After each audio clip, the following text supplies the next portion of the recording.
Good morning, good afternoon. Just welcoming everyone as we begin our webinar, and we're going to give it a few minutes as folks trickle in. And I'm Angela Hansen. I'm the founder and CEO of Food Systems Foresight. It is such a pleasure to be with you all here and to be with my colleagues and collaborators and team members from across the world today. Really pleased to be able to have this time and share some of our most recent thinking around Foresight Without Borders. Today, we're going to be talking about some Amazonian insights that we gathered over the past year in collaboration with the World Food Program. And we'll also be talking about African food futures and reflecting on, for me, a decade and a half of engagement in that policy conversation and what that means for the future of food systems in Africa. So I'm joining you from New York's Hudson Valley today. It's a hot, sticky July day here in the Hudson Valley, part of New York City's food shed. And we have folks joining from Nairobi to Panama in our conversation today. So we're really excited to be having this rich and in-depth conversation around our topic. So we're going to just give it maybe 30 more seconds as we let folks trickle in, and then we will go ahead and begin our conversation. As I mentioned, I'm Angela Hansen from Food Systems Foresight, and we're talking today about Foresight Without Borders, Amazonian Insights and African Food Futures.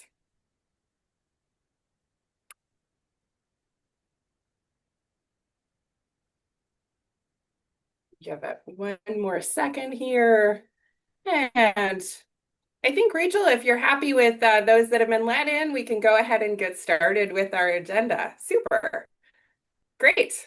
So as I mentioned at the top, I'm Angela. I'm going to be emceeing this conversation today, and I'm really excited to welcome you all to this webinar. It's sort of a first for us to have this informal stage to unpack some of the insights of work we've done with clients, and we're really looking forward to double-clicking on these elements of place-based and human-centered foresight. And we're going to leave you with a little bit of a pocket tool for doing foresight on your own, on the daily, as we go through this. So just to clear our agenda, once we've welcomed you all into this conversation, we'll start with a 20-minute dive into a conversation about place-based food systems analysis and foresight. We'll talk about scale. What scale is the right scale to investigate food systems? We want to look at regions, agroecological zones. We want to look at cities. We also want to consider some of our traditional levels or scales, like the nation state.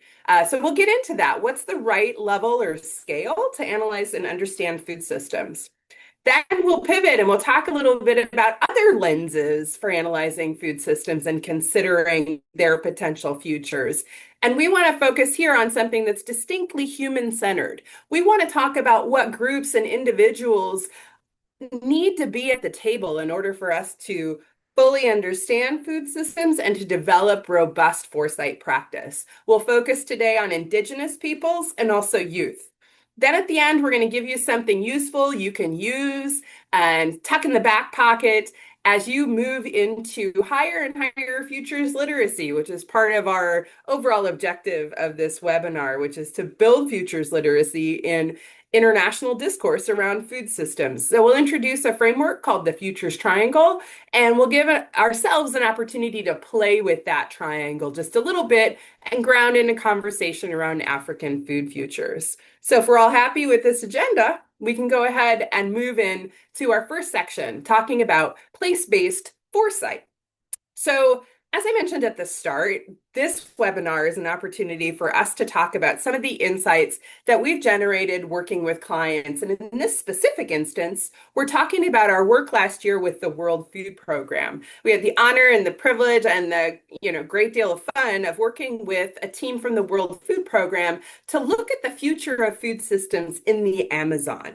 And we wanted to talk about that today because it's an important and somewhat unusual scale for organizations that are multilateral in scope to work at. And so we want to double click on what happens when we work at that level. We're also going to take a zoom in from the Amazonian level and talk at city level scale to get a little bit more insight and understand the granularity of another ongoing project that's happening with the World Food Program in this area. So to begin in our discussion of place-based foresight, I want to introduce our first two speakers. So we can move to the next slide. And I will quickly introduce Raphael and Tiago, who are going to join us to talk about their experiences working in South America, grappling with issues related to food systems, their long-term resilience, and bringing foresight into the conversation. So first, I would like to ask Raphael and Tiago to introduce themselves. And maybe, Rachel, you can clear the space so they can go ahead and do that. Raphael, can I ask you to introduce yourself?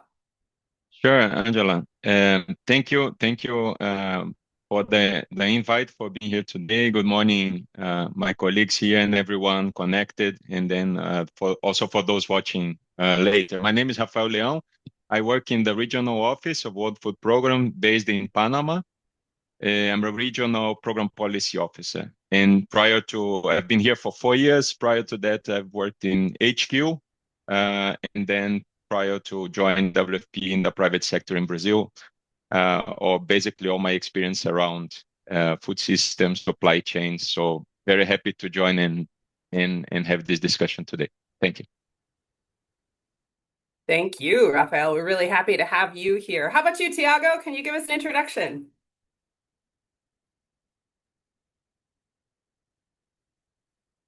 Oh, I think maybe you're on mute.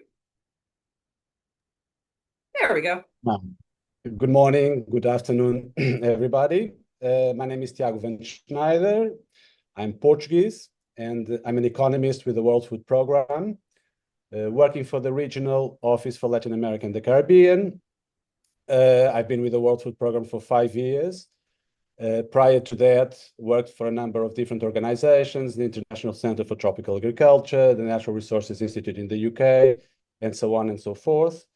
Throughout my career, I've been working mainly with smallholder production and marketing systems, market systems, and food systems more recently, looking at different forms of resilience. And I think the reason Angela invited me to attend and participate and join you here is that I recently was involved with two sister UN agencies, the UNDRR and UNEP. We developed a methodological guide for participatory assessment of the resilience of food systems. We focused on the Amazon basin, and we pilot this methodology in 3 municipalities. There was a focus on urban food systems, and one of them being Cobija, that I think we'll be talking a little bit about today. And these pilots basically generated participatory assessments for local planning. Over. Fantastic. Thank you, Tiago. So I'm going to pivot back and tee up our first question, which is going to go to Raphael. Raphael, we worked together last year, and part of the reason that we did that is that WFP typically works at the level of the nation or the member state. And last year, through discussions, we worked to envisage potential food futures at the level of the agroecological zone in the Amazon region. So I'd love for you to talk to us a little bit about why you and your colleagues at WFP thought it was important to work at this level and what was learned from our time collaborating in real life and in advance of our workshop in Belém, in Brazil. Over to you. Okay, thank you, Angela, again. Indeed, I think what we learned a lot. I think I'll get to this to talk about the workshop in a minute. So as I said, I work here in the regional office, and the main, let's say the main role we have as the regional office is to provide support to country offices where WFP has a presence. And so you I will not get into the details of our activities in LAC region. You can get it from the website, but we are present in 13 countries in the region, from Guatemala in the north to Bolivia in the south and the Caribbean. And I mean, again, we the focus is to work with the country office, with the national governments. But more and more, we are having this or adding this perspective of regional or sub-regional projects, because the challenges are shared. The challenges are, and if we think of food systems, it's the same. I mean, everything is interconnected. So to your question at the beginning, at what level we should look at food system, I would say at all levels. So of course we start from the national level, but we need to go down to the city to understand the dynamics in the cities. That's what Tiago will talk about in a minute. But also we need to understand how these national food systems connect. In the Caribbean, we've been working more and more with CARICOM, with understanding these linkages among the seeds, among the island states.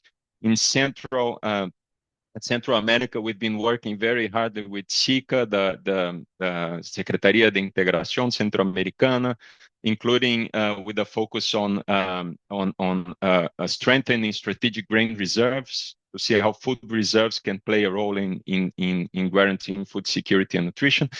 And then in the South, that was the focus. We wanted to be more present and to have a stronger role in the Amazon territory.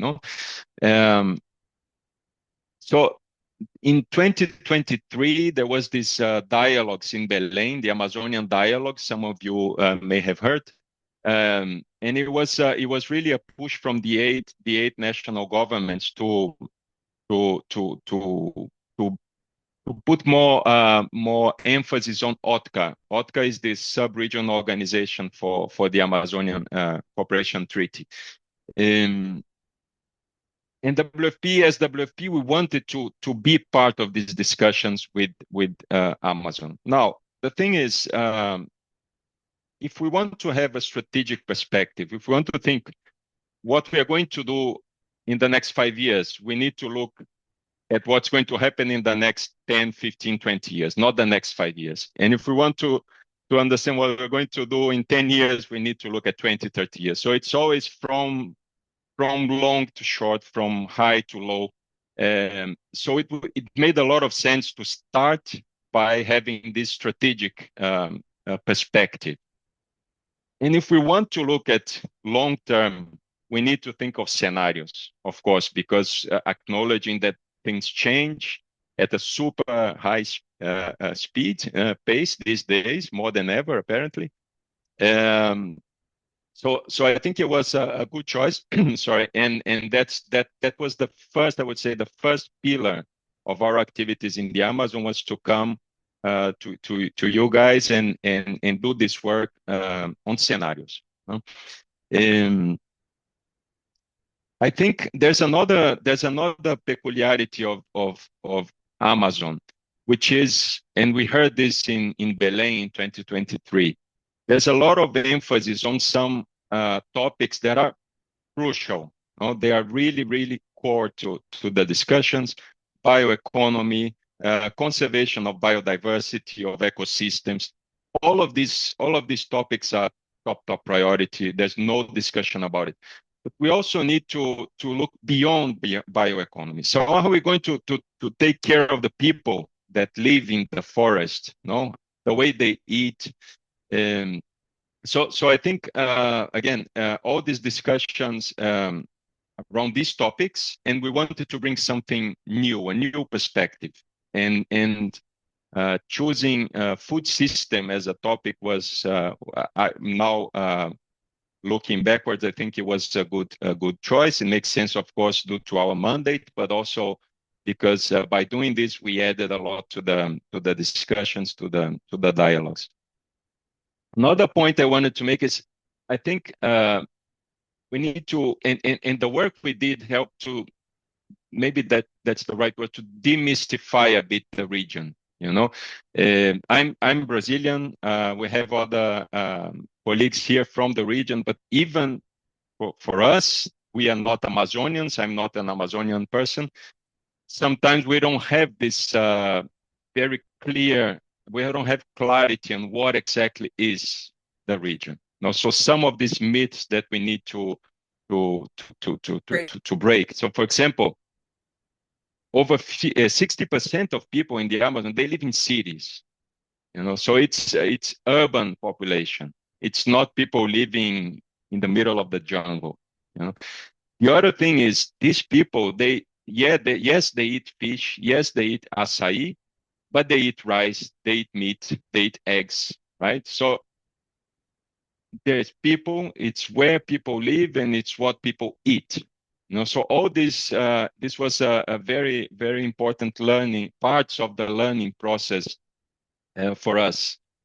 Um, and I think by us, I mean WFP, but I think it was to a certain extent the exercise we did back in October. It was launched in March, this study, but we met in October, exactly 1 year before the COP30. So I think maybe we started the roadmap to COP30 that is coming soon in the same place in Belém.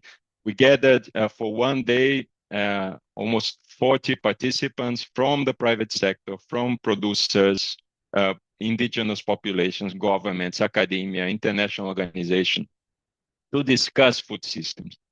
And I think it was new to us, but it was new to all. And that was very interesting to listen. You know, basically all the participants, they told us, this is the first time that we are invited to a room to spend a full day talking about futures of food systems, future, and discussing scenarios of food systems. That is, I think it was really, really an achievement. You know, so I think in general,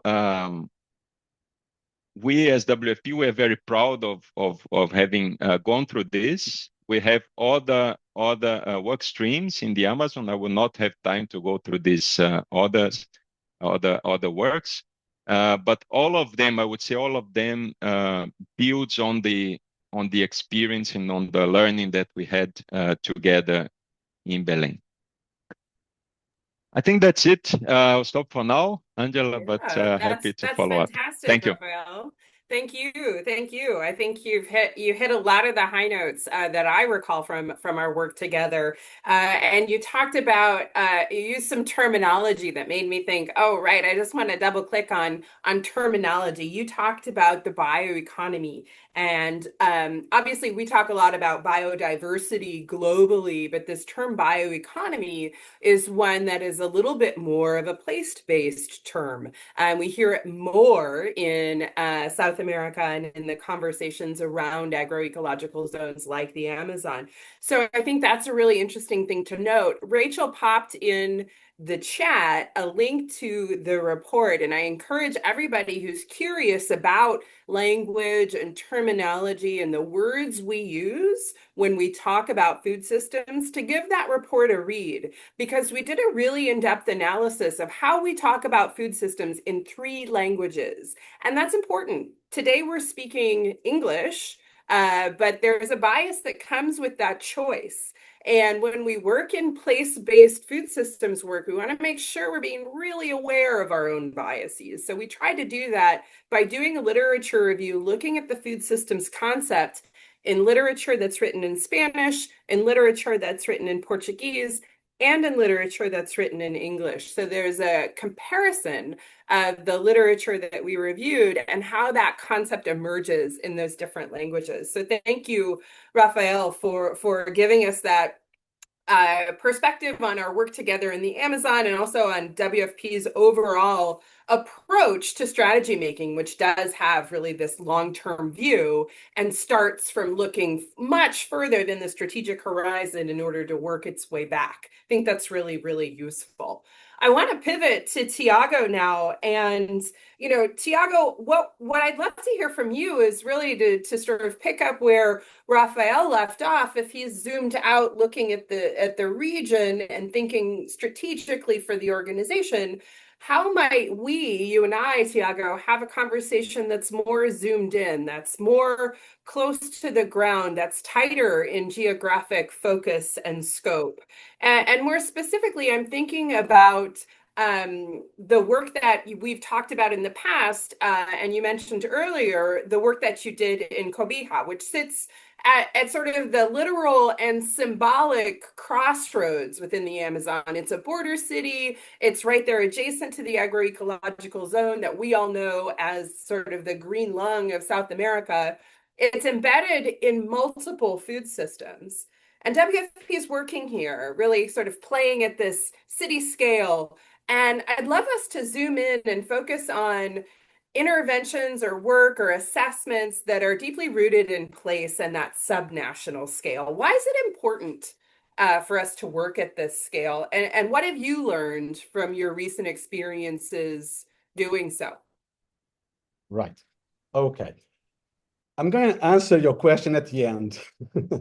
And I'm going to provide the context, lower our sight, look close to the ground. And so I'm going to lead to my answer by contextualizing Cobija and by grounding my answer in a narrative around Cobija and its food system. Cobija is right in the northwest corner of Bolivia. It's remote, it's very far from the main economic centers of Bolivia, Santa Cruz, Cochabamba, La Paz, but it's also remote in relation to its neighbors. Peru, it borders, it's close to the border with the Madre de Dios region, and it's remote in relation to Brazil. It borders the state of Acre, and it looks into two small towns on the other side of the river. They are three sister cities. It is the capital of Pando, which is a large department of Bolivia, an Amazon department, which is 90% forest, a little bit more than 90%. So it's surrounded by forests.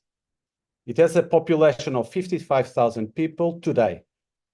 Actually, locals think the census grossly underestimates its population, but in 1990 were 10,000. So explosive growth with the incoming of migrants. Interestingly, and to my surprise, very limited presence of indigenous people in the whole department of Pando. In Cobija, even less so. Pando, I talk about Pando because to answer your question, Cobija is too limited and narrow in scale to think about its food system. It's the point of consumption, and some trade, but not really of production. So thinking about Pando for me is important in this conversation, and Pando is historically an extractivist economy, not in the sense of mining, in the sense that people lived off the forest. First and foremost, Brazilian nuts. Brazilian nuts, Bolivia is the largest world exporter, and Pando contributes 60% of those exports. So when you look at the economy of the department, Brazilian nuts are at the forefront. People's livelihoods. This is very important for people's livelihoods in terms of collecting the nut and selling it. There is also an increasing harvesting of acai, and there is a wealthness of exotic fruits that are not very explored economically. Fishing is important in local rivers. It's not an agricultural land historically. And the farming in Pando and also in Cobija is mainly urban as a small rural hinterland. About 6,000, 7,000 people live in the rural surrounding area. 90% live in the city of Cobija. Slash and burn agriculture is the dominant system. A lot of cassava, plantain. I think I said fishing is important in local rivers for local livelihoods, but also it feeds Cobija. And so what is changing in this agricultural farming landscape? Cattle. It's not the idea we have of cattle in Santa Cruz, Bolivia, or in parts of the Amazon and Brazil, but it's large in comparison with this subsistence family farming, slash and burn agriculture, and it's expanding. It's expanding because of market drivers. It supplies cattle for fattening to Santa Cruz. It's exporting now cattle to Brazil and even Peru, and also cattle for slaughter to Cobija. And there are programs, government programs, part of a national development agenda expanding the agricultural sphere in a non-agricultural country. I'm not talking about Bolivia as a country, but Ando territory. As a major, and with a focus on maize for feed and rice for food, deforestation is a major issue, although it's more than 90% it's forest. We've been seeing high rates of deforestation, and what is causing it? Timber, pastures for cattle raising, the resettlement of migrants from other parts of the country in rural areas in the border of the forest in the context of slash and burn farming. Consumption, food diets in Cobija, largely divorced from the natural milieu that surrounds it. These are modern diets, modern in a terrible sense of the word, modern because we're talking about processed foods, we're talking about soft drinks, we're talking about rice as the main staple, not the locally grown staples, pasta, canned meats, and so on and so forth. There is a high dependence on Brazil for supplies of processed foods, a high dependence on Peru for supply of fresh produce, fruits, and vegetables, and increasingly there's a connection with the very distant Bolivia and the economic centers or the department of La Paz and Santa Cruz and Cochabamba that starting to provide a range of food items, not only processed. It's very exposed to climate change. Last year, 2024, we had the worst drought in living memory, the worst floods in living memory, and forest fires largely linked to the climate and the heat and the slash and burn agriculture. But I would even emphasize more than the climate change and its impacts, which are brutal. I would even emphasize the even more brutal impacts, at least in the short to medium term and going into the long term, of economic shocks. Being so far removed from from its sources of food, it is very exposed first to political, economic instability in Bolivia. Bolivia is experiencing a foreign exchange crisis, massive devaluation of the Boliviano, which also impacts the cost of imports. So if things go wrong in Brazil or Peru, it is very exposed, and that doesn't have a fallback option locally with a strong food production sector. Cobija is the most expensive capital of a department in Bolivia in terms of the cost of food, and as one of the most, if not most, unstable food markets. So if you talk to a Cobijeño, what do you want your food system? What outcomes do you want from it? Cheaper food, much more stable prices. Now, I don't know if you hinted in my narrative, a partial reply to your question, Angela. There is not a strong local vision for the future of the food system in Cobija. There is a very strong local activist who happens to be the mayor of Cobija and has been representing the Amazon and Amazonian perspectives for a long time in international fora and national fora and local fora. She's a strong advocate for a different Cobija, more grounded in its Amazonian surroundings. But I wouldn't say that there is a strong local vision or even visions. If you put aside these very strong characters and individuals that have been promoting a certain very different vision of the Cobija, the Amazonian Cobija, and Pando, that the national government has. And the national development agenda, there is a very strong one, unlike the local one.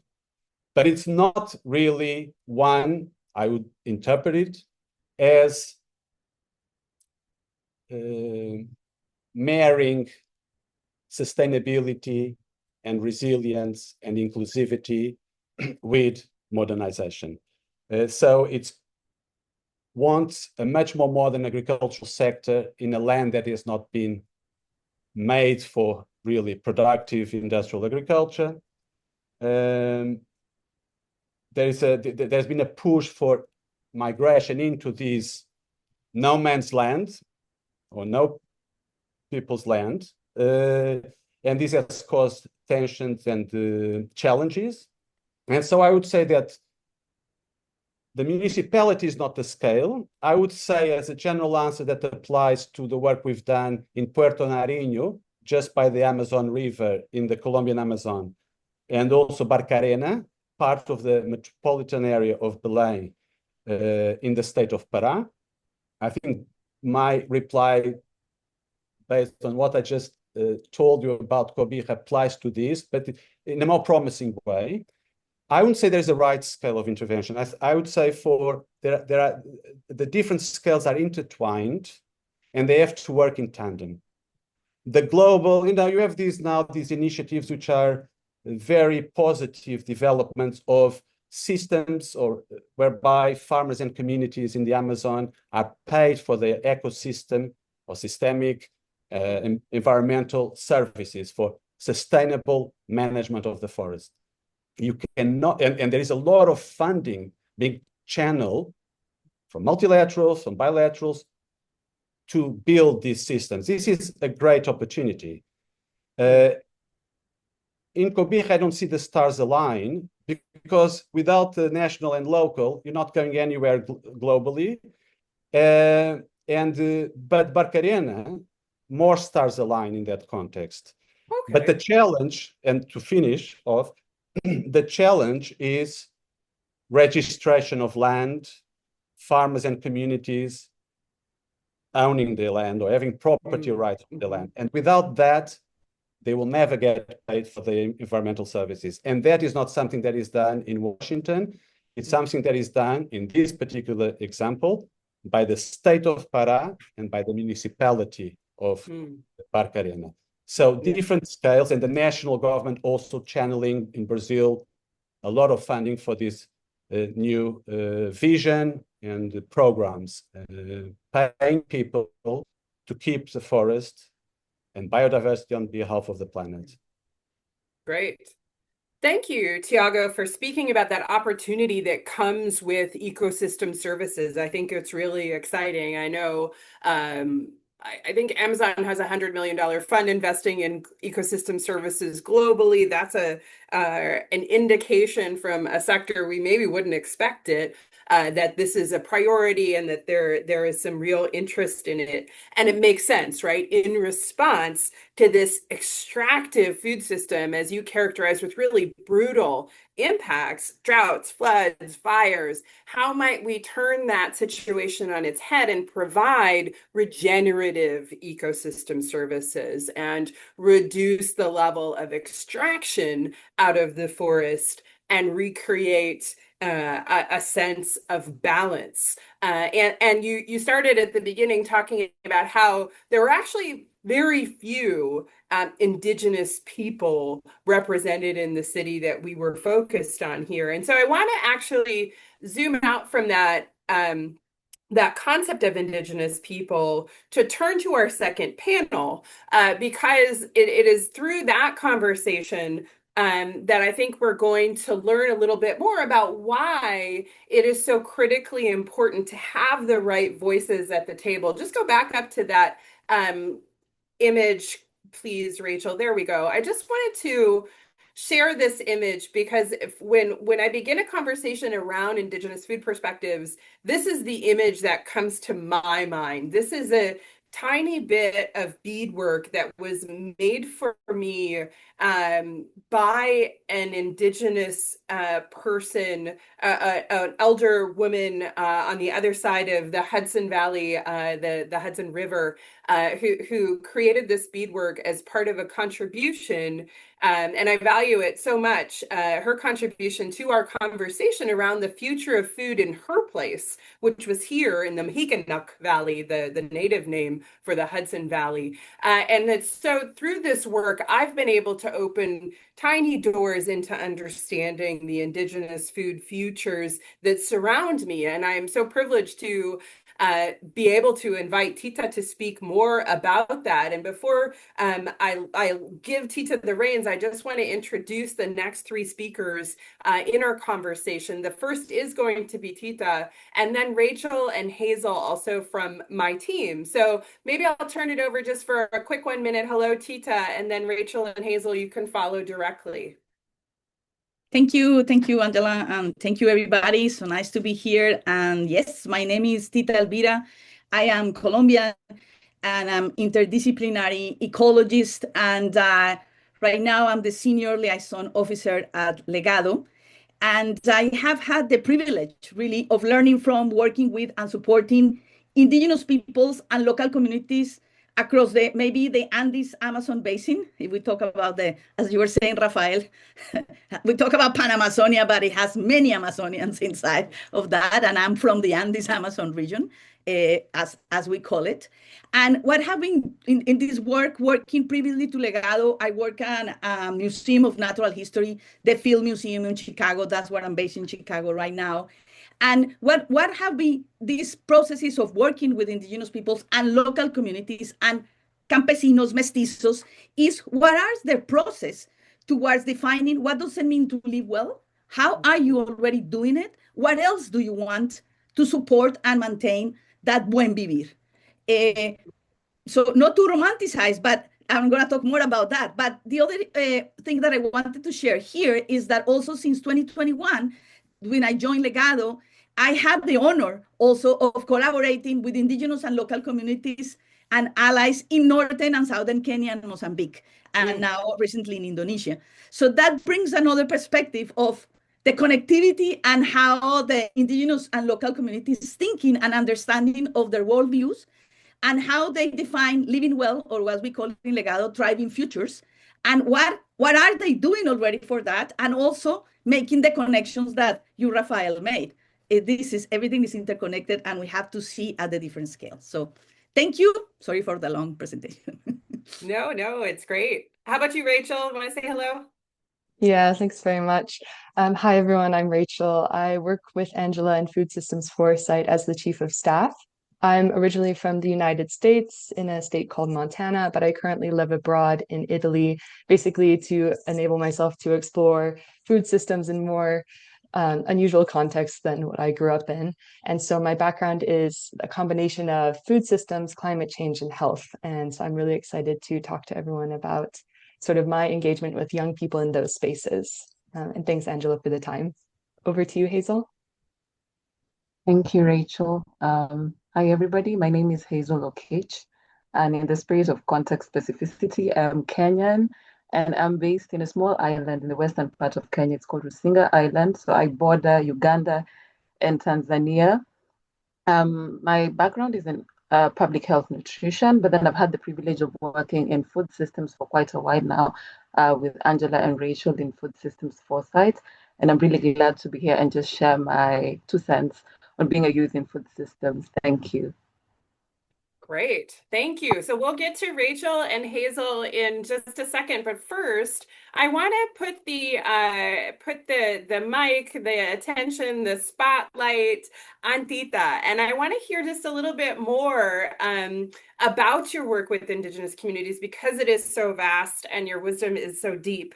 I know this because we worked together last year on the project that Raphael spoke about. And I want to just ask you, based on that experiences and the others that you've had and mentioned, why is it important to include Indigenous communities in practices and processes like Foresight?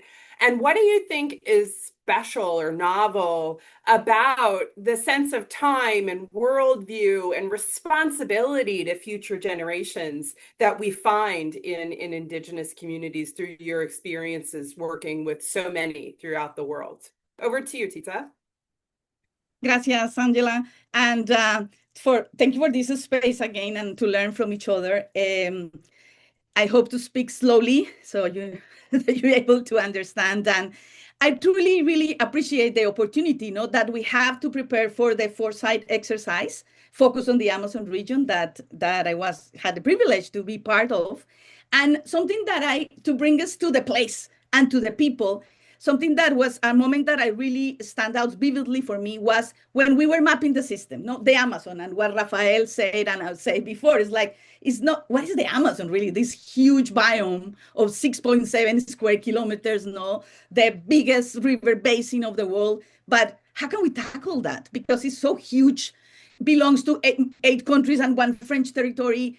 And you have all these people living around, and very important what you say, Raphael, this is not an empty space.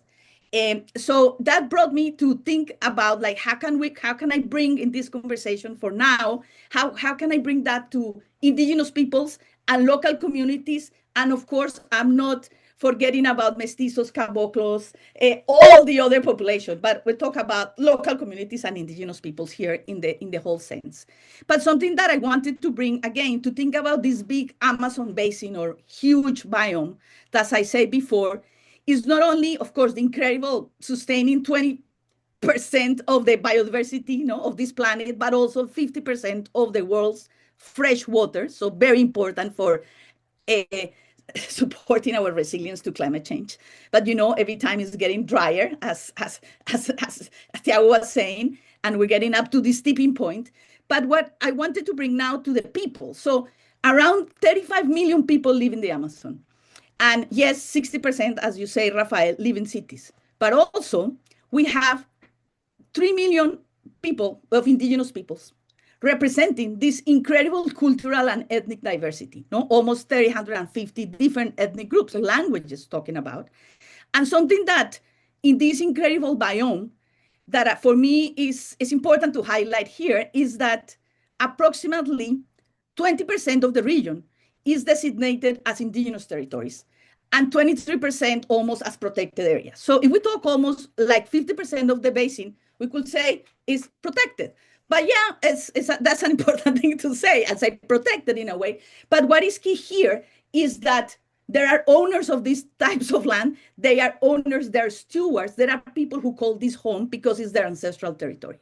And that's what you were saying, Tiago, the importance of recognizing the rights to the land, the rights to the use of those resources, the rights to live well, to that buen vivir in their spaces, in their own ways. And something too that I want to highlight here is that the Amazon, as you were saying, Raphael and Tiago, is a place for competing and often conflicting visions of development and conservation and well-being. And really, this complexity makes it all the more important, really, to engage in what you were doing in this exercise in inclusive and thoughtful foresight processes. And what a great way to do it through a food systems lens, because everybody eats, and everybody eats from different sources, and everybody has different likes and different tastes. But the important thing is all of us need to eat. But where that food comes from, who's making it, if we are really resilient and have the food sovereignty, we're going to produce it. But others who don't do that just have to import it from somewhere else, even in these linkages between urban and rural. And let me talking more about Indigenous and local communities. We know that they have thrived in the Amazon for thousands of years. Thanks to what? To their profound understanding of the interdependence between humans and more than human well-being. Their ways of life are grounded in principles of interconnection, reciprocity, and collective responsibility. And these practices really embody an ethic that sustains ecological, social, and cultural continuity that really offers a tangible, long-term foundation for future socio-bioeconomía, modelos de bioeconomía that respect healthy standing forests, and flowing rivers, because really that should be the vision of this incredible biome. But how to make that happen with all these different actors, that's the trick. That's the trick, to have really a vision of foresight at the different visions from the different people to make it happen. So let me talk a little bit more about sense of time, when what you were asking, Angela. So something that is key here, that there's indigenous and local communities understand time as cyclical. No, it's not this straight linear perspective common in the Western societies. And this worldview of cyclicals or cyclos enables this deep time thinking, that is this ability to consider the impacts of the decisions in across multiple generations. So it's a futurist view, if we call it like that, no? While Western planning tends to say like, oh, 5 to 20 years horizon, and then indigenous approaches really provide this grounded long-term framework for decision-making centered on sustainability and intergenerational responsibility. And talking about relational worldviews, the cosmologists of the indigenous communities in the Amazon, and I think in the rest of the world too, typically understand humans as part of interconnected webs of relationships with all living beings, the ancestors and the future generations. So rather than seeing nature as a separado, no, something there, and from human society, these worldviews recognize humans as embedded within the ecological and spiritual networks. And this is so key to really think about. This is kind of systems thinking in a way, like consider how decisions affect the web of relationships that sustains communities over time. Another point that I wanted to make is the cultural mechanisms for considering future generations. So many indigenous, Amazonian indigenous cultures have traditions and practices that really emphasize the long-term well-being of future generations. This approach really starts in stark contrast with the Western development model, which is economic growth and short-term gains. In the Amazon emerges this concept of, y en the Andes Amazon, the concept of buen vivir, no? Vivir bien, like good living, summa causa or summa camaña, that really represent this holistic approach of life that values the harmony with nature and community well-being, not for now, but also for the future. And something that I wanted to make here too is talking about justice and representation. Mm-hmm. So from a justice perspective, indigenous communities and local people have often been disproportionately affected by environmental and social changes while being excluded from decision-making processes. So therefore, their inclusion in foresight processes is essential for ensuring the future planning, that this future planning addresses their holistic inequalities. So therefore, and I'm just going to finish here, is that the integration of indigenous and local perspectives in foresight processes isn't simply about adding other voices to the table. It's really require a fundamental shift of how things are done. How we conceptualize time, responsibility, knowledge, and decision-making. And this integration really can lead to what I said before, a more holistic, sustainable, and ethically grounded approaches to planning for the future that really benefits while respecting the rights and the sovereignty of the people who call this place home.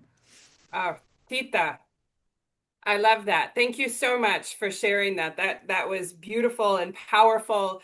And you talked about reciprocity, and I love thinking about reciprocity between sort of the young and the old, and the ancestors and the future generations, and finding that conversation between now and tomorrow in this present moment. And I'd love it, maybe Rachel, if you could speak a little bit about why youth matter in this conversation. And then I'm going to quickly go to Hazel, actually to just directly bring us into the futures triangle, since we've only got 10 minutes left in this short hour. If I could give a couple of minutes to Rachel to talk about the importance of youth and her experience, and then Hazel, you can lead us directly into the futures triangle, which is that pocket tool we promised everybody to take away for maximizing the utility of their participation in the webinar. Go ahead, Rachel. Yeah, Thanks thanks very again, much. Tita. And thanks to Tita for setting up a really great conversation from the sort of angle of youth, because I actually wanted to speak about sort of intergenerational learning and how young people I've been engaging with in the climate policy space have sort of an innate natural foresight and futures literacy. And I think that this is something that is common to a lot of people, but I have seen particularly in young people, and particularly young people from the global south. And so for just a tiny bit of context, I have spent the last few years volunteering my time with Youngo, which is the official children and youth constituency of the UNFCCC. So it's sort of the formal mechanism that gives voice to young people in an intergovernmental negotiation process. And what my sort of duty to the constituency was to help guide young people's visions of better futures, translate their lived experience into tangible, actionable policy recommendations that can be handed over to negotiators or decision makers.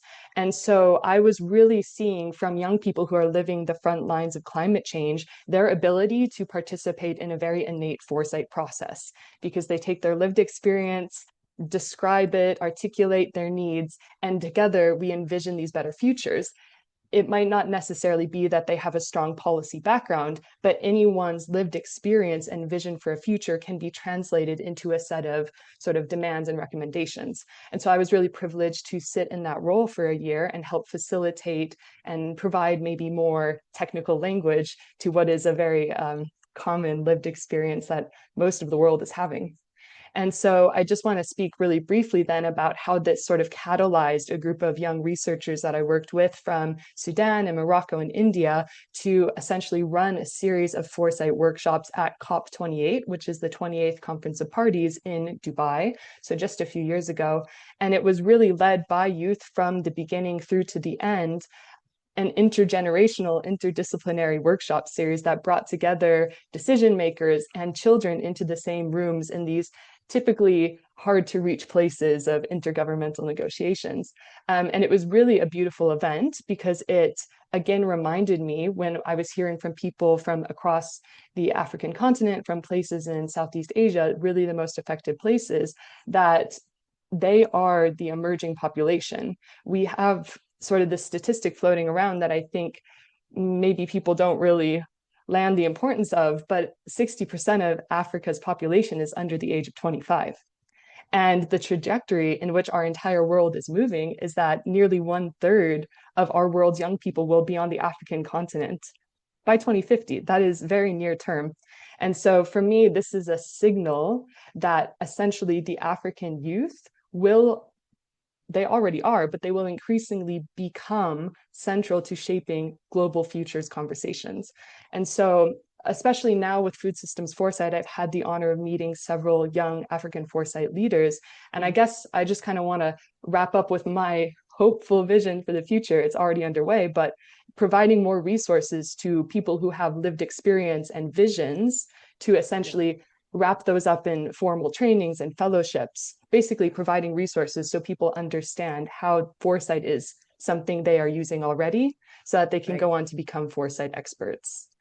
Great. So thanks again, Thank you Tita, for so much, the tee Rachel. off. I want to give the mic to our African foresight expert on the call, which is Hazel. So Hazel's been with Food Systems Foresight for a number of years and has seen all of our different tools and techniques get developed. And she's going to give us a hot take on a new tool that we're using called the Futures Triangle. So over to you, Hazel, to introduce us to the tool. Great. Thank you so much, Rachel, and for every other speaker. It's amazing to see how when we put together systems thinking, foresight, human-centeredness, and context specificity and adaptability, we can be able to get solutions to the issues that we have in our food systems. So now I'm going to introduce us to the Futures Triangle. So this is a framework that helps us to analyze different forces that influence our futures. So as you can see in the image, it has three distinct dimensions that are always at play in any present moment. So at the top, we see the visions of potential futures that pull us forward. We also see the driving forces of the present that push us forward and the weights of barriers that keep us in the past. So we have to realize that these distinct dimensions are interdependent And this means that the action in one corner of this triangle can actually lead to a change of the dynamics in the whole triangle. So for example, if we have a strong push in the present, this could help us overcome a weight in the past and bring us closer to our vision of the future. So I'll pass this over to Angela, who can take us further through an example of how this tool can be applied. Angela? Yeah, thank you, Hazel, and stay with us because we're gonna jump into this example and call in the folks on the chat as well. So Hazel introduced the futurist triangle, the pull of the future, the push of the present, the weight of the past, and we're talking about how African food futures might manifest. That got me reflecting back on 15 years of work in agricultural policy in Africa. My first comprehensive African agriculture development program meeting was in 2010, and I'm sorry, it was in 2006. And so I'm sorry, I'm getting my dates mixed up. But in 2010, I want to talk about a statement that was made by CADP, and that statement did not include any reference to food systems. It didn't include any reference to resilience. And it really focused on the capacity development that was needed and development partners' role and how essential it was.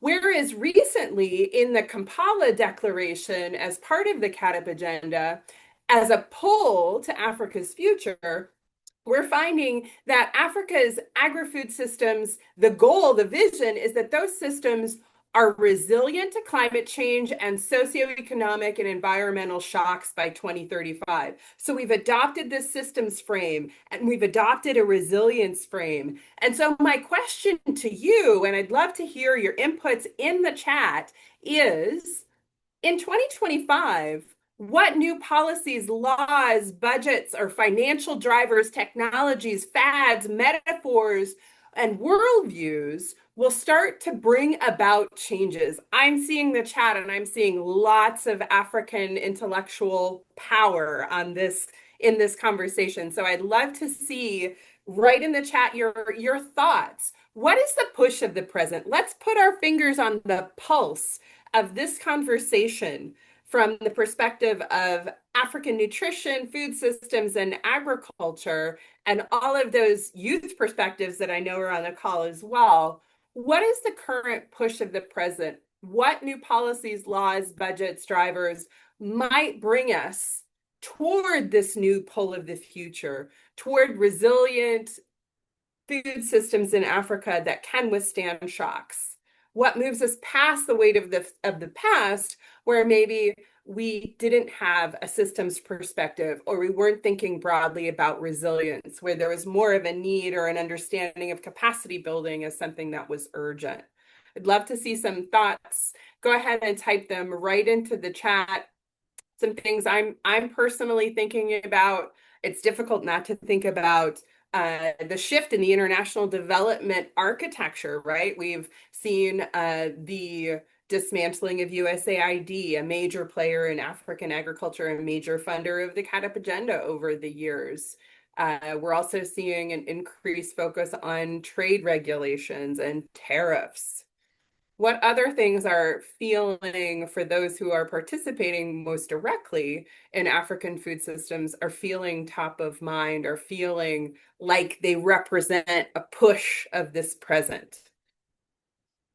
I'd love to see any thoughts, any comments. And Hazel, please also, if you have anything that you'd like to add, you're more than welcome to speak directly to it or share it in the chat as well. We'll give it just 20 more seconds to capture people's perspectives.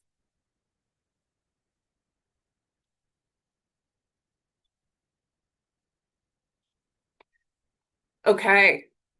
I'm hearing the demographic of youth in Africa is coming out clearly. 60% by 2020, sorry, Rachel, your date was 2035, 2050, where 60% of the youth will be under 25. There's some really incredible demographics that are happening on the African continent. And I think for us to wrap our heads around what that might mean to potential futures is a very powerful thing. So an increase in regional trade, the implications of these demographics can't be undersold or understood. But ultimately, we wanted to, and Rachel, maybe you can just bump up to the futures triangle picture one more time, as I close us out and underline the utility of tools like this for us to approach any present moment with an understanding that the now is influenced by our expectations of the futures, the visions we might have. It's influenced by the weight and the things from our past that are holding us back. And it's influenced by what is emerging right now in this moment to get us from now to tomorrow and be informed and ready and resilient for resilient food futures. So I want to thank you all for participating in this conversation today. I'm seeing some more ideas rolling through, and I really appreciate that. Please do reach out to us as well. We have an active presence on LinkedIn. We'd love to hear from you. Drop a comment in the chat for some of the postings around this webinar, and we will continue the conversation. But on behalf of everyone at Food Systems Foresight, thank you to the World Food Program. Thank you to Legado, Tita, Raphael, Tiago, Rachel, Hazel. Thank you so much for your preparation and effort and energy that you contributed to this conversation. I love learning with and through you all, and thank you for this opportunity today. Please be well. Bye, everyone. Thank you, everyone. Bye-bye. Thank you very much. Thanks, everyone.